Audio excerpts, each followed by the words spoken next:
ಸನ್ನಿಧಿ ವೀಕ್ಷಕರೆಲ್ಲರಿಗೂ ಹರಿ ಓಂ ನಮಸ್ತೆ. ಅಜ್ಜಿ ಕತೆ ಕೇಳೋಕ್ಕೆ ನೀವು ರೆಡಿನಾ? ಅಜ್ಜಿ ಕತೆ ಕೇಳೋಕ್ಕೂ ಮುನ್ನ ನಮ್ಮ ಸನ್ನಿಧಿ ಟಿವಿನ ಸಬ್ಸ್ಕ್ರೈಬ್ ಮಾಡಿ ಮತ್ತೆ ಶೇರ್ ಮಾಡಿ. ನಿದ್ರೆಯಿಂದ ಎದ್ದ ಮಕ್ಕಳು ಅಜ್ಜಿ ಹತ್ತಿರ ಬಂದು, ಅಜ್ಜಿ ಅದ್ಯಾವ ಹಾಡು ಅಜ್ಜಿ ಅಂತ ಕೇಳ್ತಾರೆ. ಅದಕ್ಕೆ ಅಜ್ಜಿ, ಅಯ್ಯೋ ಮಕ್ಕಳ, ಅದು ಹಾಡಲ್ಲ ಕಣ್ರಪ್ಪ, ಅದು ನಮ್ಮ ಶಬರಿಮಲೆ ಅಯ್ಯಪ್ಪ ಸ್ವಾಮಿ ಭಕ್ತಿಗೀತೆ ಅಂತ ಹೇಳ್ತಾರೆ. ಅದಕ್ಕೆ ಮಕ್ಕಳು, ಶಬರಿಮಲೆ ಅಯ್ಯಪ್ಪ ಸ್ವಾಮಿನಾ? ಅವ್ರ್ಯಾರು? ಅವರ ದೇವಸ್ಥಾನ ಎಲ್ಲಿದೆ? ಅಲ್ಲಿಗೆ ಹೇಗೆ ಹೋಗೋದು ಅಂತ ಪ್ರಶ್ನೆಗಳ ಮೇಲೆ ಪ್ರಶ್ನೆ ಕೇಳೋಕೆ ಶುರು ಮಾಡ್ತಾರೆ. ಆಗ ಸಮಾಧಾನದಿಂದ ಅಜ್ಜಿ, ನೋಡಿ ಮಕ್ಕಳ, ನಾನು ನಿಮಗೆ ಶಬರಿಮಲೆ ಅಯ್ಯಪ್ಪ ಸ್ವಾಮಿ ಕತೆ ಮತ್ತು ಅಲ್ಲಿಗೆ ಹೇಗೆ ಹೋಗಬೇಕು, ಆ ವ್ರತ ಹೇಗಿರುತ್ತೆ ಎಲ್ಲ ಹೇಳ್ತೀನಿ.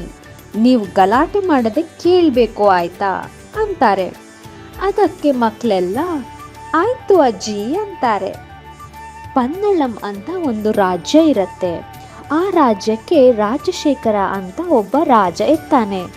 ಮಕ್ಕಳಿಲ್ಲದ ಆ ರಾಜ ಒಮ್ಮೆ ಅಲ್ಲಿನ ಪಂಪಾ ನದಿ ಪಕ್ಕ ಹೋಗಬೇಕಾದ್ರೆ ಒಂದು ದೈವಾಂಶ ಸಂಭೂತ ಮಗು ಕಾಣಿಸುತ್ತೆ. ಆ ಮಗುವಿನ ಕತ್ತಲ್ಲಿ ದಪ್ಪದಾದ ಚಿನ್ನದ ಸರ ಇರುತ್ತೆ. ಹೀಗಾಗಿ ರಾಜ ಆ ಮಗುವಿಗೆ ಮಣಿಕಂಠ ಅಂತ ಹೆಸರಿಡ್ತಾನೆ. ಆದರೆ ಆ ದೈವಾಂಶ ಸಂಭೂತ ಮಗು ಮಣಿಕಂಠ ಈ ಭೂಮಿ ಮೇಲೆ ಬಂದ ಉದ್ದೇಶವೇ ಬೇರೆಯದ್ದು ಇರುತ್ತೆ. ಯಾರಿಂದಲೂ ಸಂಹಾರ ಮಾಡೋಕ್ಕೆ ಸಾಧ್ಯವಾಗದ ರಾಕ್ಷಸಿ ಮಹಿಷಿಯನ್ನ ಸಂಹಾರ ಮಾಡೋಕ್ಕೋಸ್ಕರ ಹರಿಹರ ಮಗನಾಗಿ ಈ ಭೂಲೋಕಕ್ಕೆ ಕಾಲಿಡ್ತಾನೆ.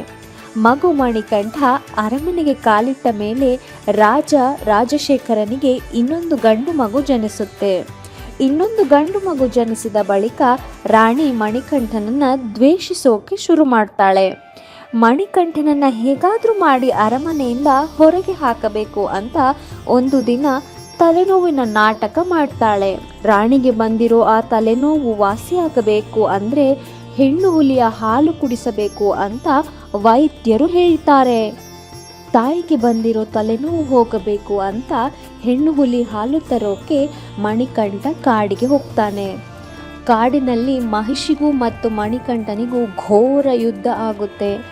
ಆ ಯುದ್ಧದಲ್ಲಿ ಮಹಿಷಿ ಸಾಯ್ತಾಳೆ.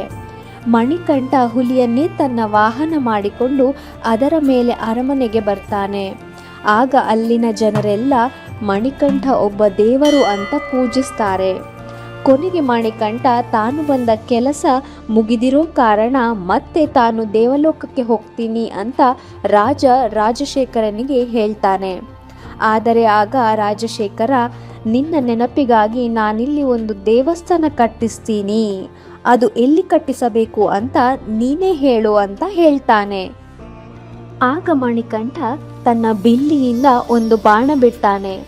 ಅಪ್ಪ, ಈ ಬಾಣ ಎಲ್ಲಿ ಹೋಗಿ ಸ್ಪರ್ಶವಾಗಿದೆಯೋ ಅಲ್ಲಿ ನನ್ನ ಹೆಸರಿನಲ್ಲಿ ದೇವಸ್ಥಾನ ಕಟ್ಟಿಸು, ನಾನಲ್ಲಿ ಶಾಶ್ವತವಾಗಿ ನೆಲೆಸಿರ್ತೇನೆ ಅಂತ ಹೇಳ್ತಾನೆ. ಮಣಿಕಂಠ ಬಿಟ್ಟ ಬಾಣ ಶಬರಿವನಕ್ಕೆ ಹೋಗಿ ತಲುಪುತ್ತೆ. ಆ ಶಬರಿವನವೇ ಇವತ್ತಿನ ಶಬರಿಮಲೆ ಮಕ್ಕಳೇ ಅಂತ ಅಜ್ಜಿ ಹೇಳ್ತಾರೆ. ಆಗ ಮಕ್ಕಳು, ಅಜ್ಜಿ, ಶಬರಿಮಲೆ ಹಿಂದೆ ಇಷ್ಟೆಲ್ಲ ಕತೆ ಇದೆಯಾ? ಹಾಗಾದ್ರೆ ನಮ್ಮನ್ನ ಒಂದು ಸಲ ಅಲ್ಲಿಗೆ ಕರೆದುಕೊಂಡು ಹೋಗು ಅಂತ ಹೇಳ್ತಾರೆ.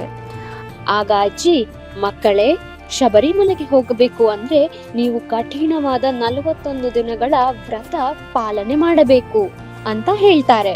ಅದಕ್ಕೆ ಮಕ್ಕಳು, ಹೌದಾ, ವ್ರತನಾ? ಅದು ಹೇಗಿರುತ್ತೆ ಅಜ್ಜಿ ಅಂತ ಕೇಳ್ತಾರೆ.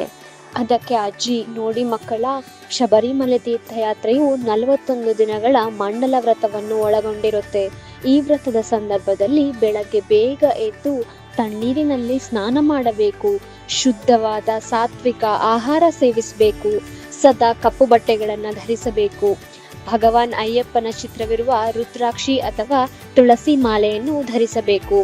ಮಾಲೆ ಧರಿಸಿದ ಬಳಿಕ ಇತರರನ್ನ ಸ್ವಾಮಿ ಎಂದೇ ಸಂಬೋಧಿಸಬೇಕು. ಅವರ ಹೆಸರು ಹಿಡಿದು ಕರಿಬಾರ್ದು. ಮೆತ್ತನೆಯ ಹಾಸಿಗೆಯನ್ನ ಬಿಟ್ಟು ಖಾಲಿ ನೆಲದ ಮೇಲೆ ಅಥವಾ ಚಾಪೆಯ ಮೇಲೆ ಮಲಗಬೇಕು. ದಿನಕ್ಕೆ 108 ಬಾರಿ ಅಯ್ಯಪ್ಪನ ಹೆಸರನ್ನು ಪಠಿಸಬೇಕು.